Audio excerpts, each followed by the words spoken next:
Kala ko may kaaway. Sa malamang niyan, mauubusan ako ng battery.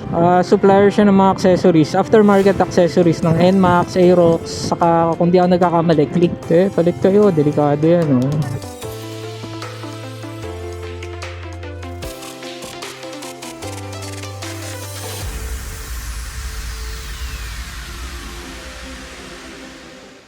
Hi guys! Oh ma'am sir, good afternoon.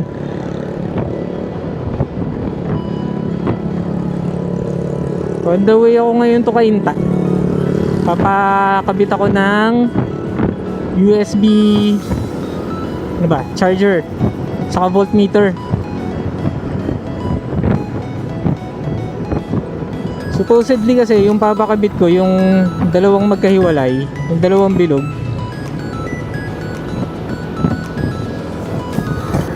kaya ang problema, malalayo sa akin yung mga nagkakabit, or hindi ko alam kung kailan sila open. Di sila nagre-reply eh. Ayoko naman pumunta, napakalayo, tapos wala rin naman pala ako madadatnan. So yung papakabit ko, may USB port na siya, saka voltmeter in one.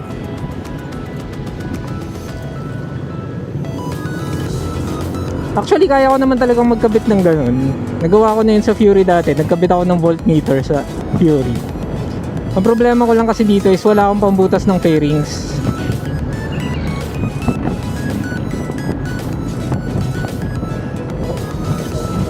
Pwede naman, bumili din ako ng pin vise, kaso matatagalan pa.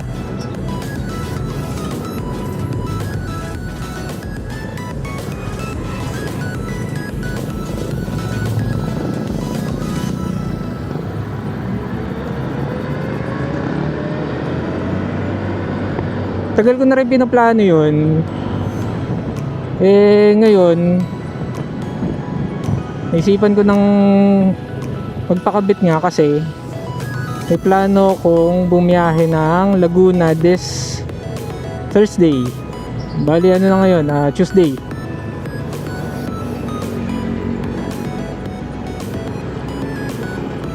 Malamang sa malamang yan, mauubusan ako ng battery. Battery ng cellphone saka battery ng ActionCam. Dalawa lang kasi yung battery ng ActionCam ko. Medyo tigwa 1 hour na lang yata yung kaya niya ngayon. Maling bibilan ko, ano siya supplier siya ng mga accessories, aftermarket accessories ng NMax, Aerox, saka kung di ako nagkakamali, Quik.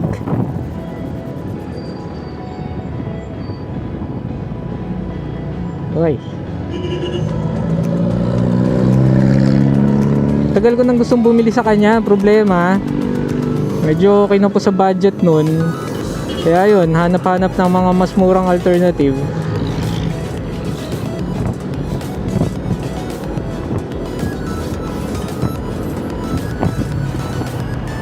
Kaya hindi na natuloy yung pagbili ko sa kanya.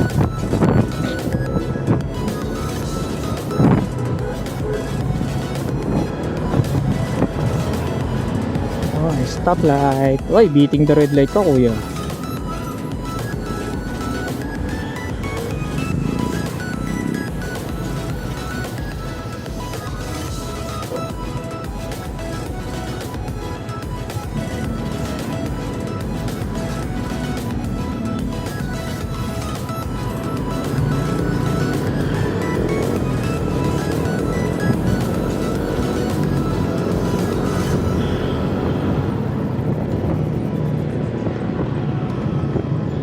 So shout out DC Tuner.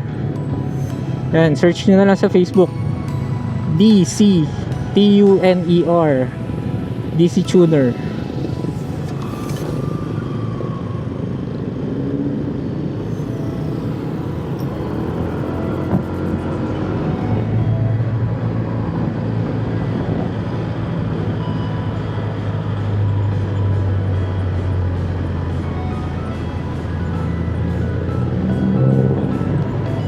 Diyan lang siya sa may Karangalan. Pinaka dulo, kung di ako nagkakamali, na street ng Karangalan. Pagka papunta ka ng Marikina.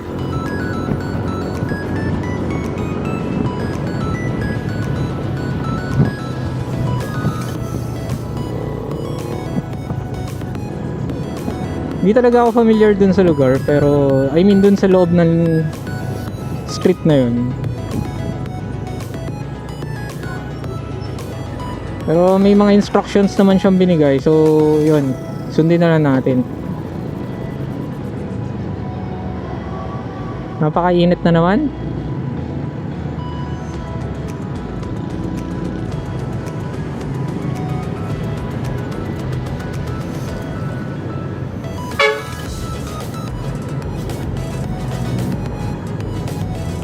Pwede na pala ulit sumampa eh. Sinasampahan kasi ng mga nakamotor yung gutter eh. Yung part na yan. Ang ginawa ng mga enforcers, nilagyan nila ng harang. Ayun, hindi na makasampay yung mga nagmamotor. Eh kanina mukhang wala na yung harang. Walanganin kasi yung kalsada.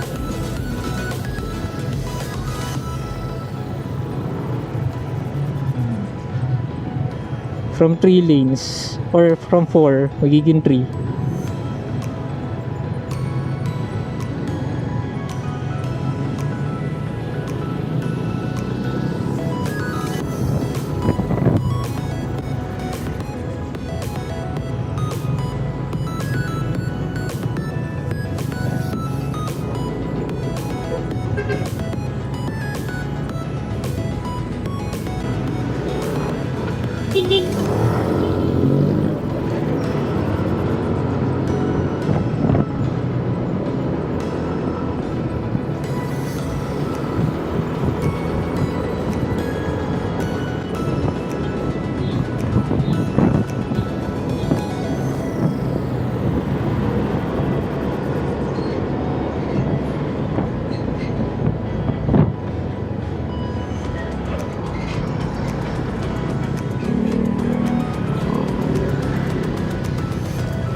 Kaya huwag masyadong magdidikit sa truck.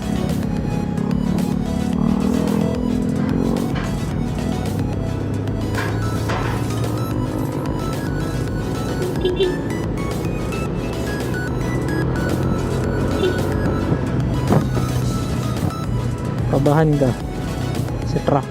Hehe.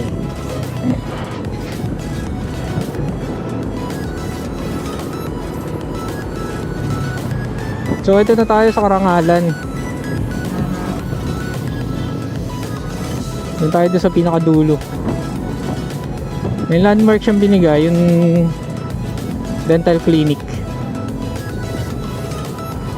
Na madali mahanap kasi may wow. Madali mahanap kasi may statwa siya doon. Lagi ko nakikita yan dati.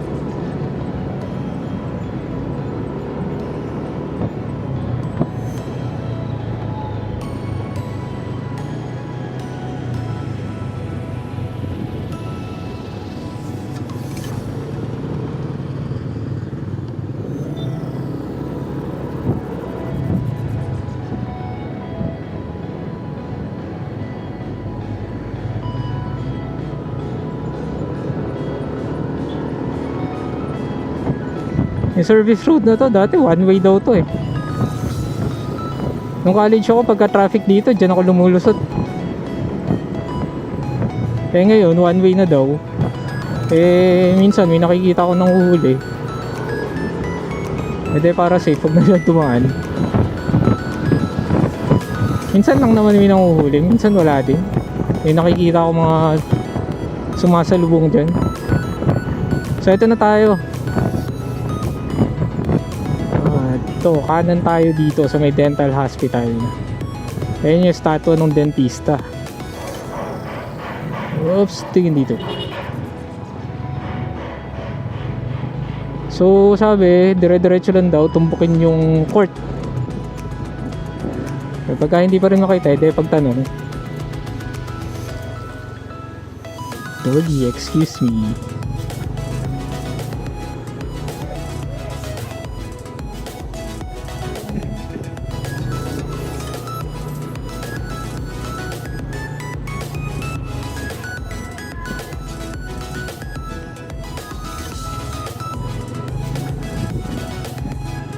ba yung tinatawag mo?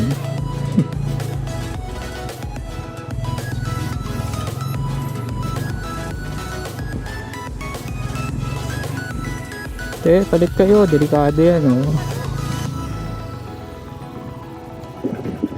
Matanda dapat sa danger side. Ano na nga natin, baka mamaya nasa antipolo na pala tayo. Yaso.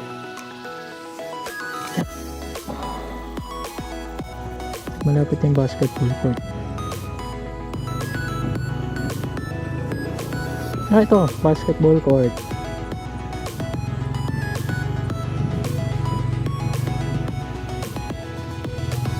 Green o gate?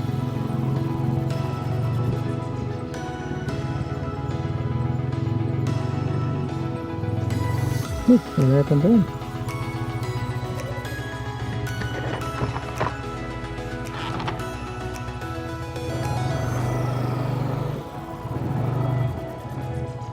Ito pala.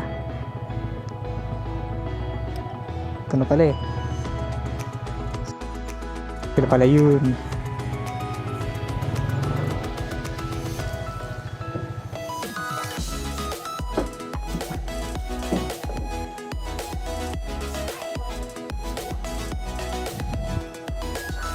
Afternoon po. Tama ko po yung nag-PM kanina sa voltmeter.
Sige po.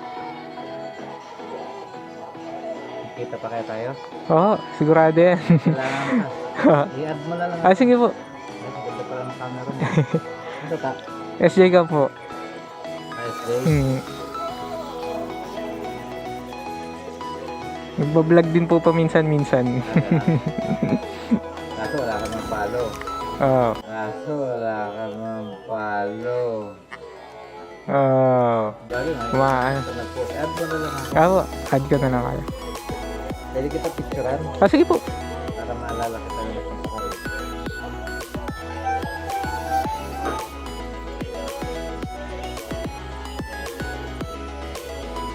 Sir, thank you po. Susunod. Sige po, PM po muna ako.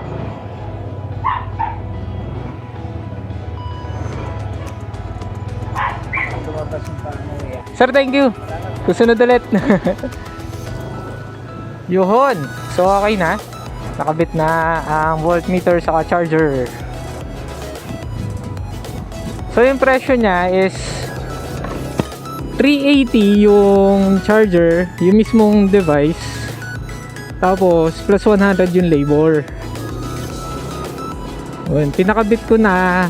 Pinasama ko na yung labor kasi wala akong pambutas. Yan, tulad ng nabanggit ko kanina, wala akong pambutas.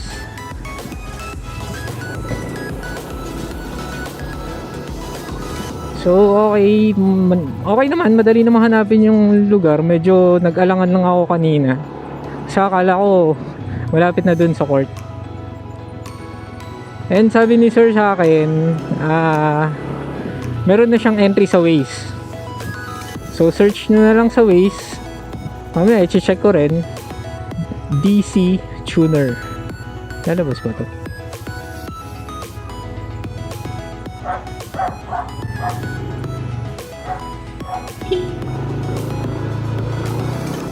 Dito, bigayan na lang. Ayun, malapit na lang pala. Laging ganun eh. Pag papunta, matagal. Pag pauwi na, mabilis. And ito na. Balik na tayo sa Imelda Ave.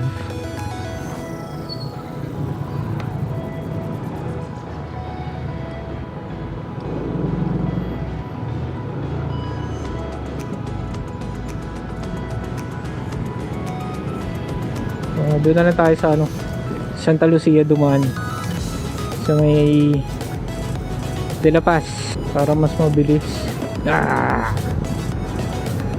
Back.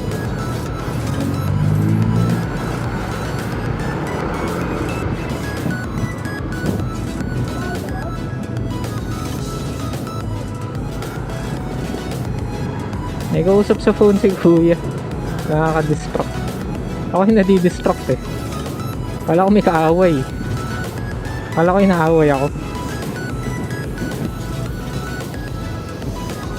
Pasok tayo sa loob ng brick road.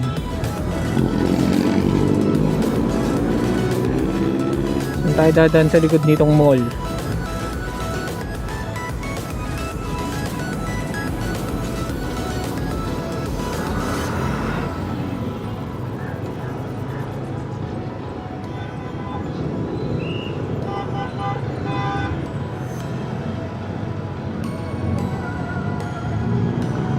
Bakit nagbabagal?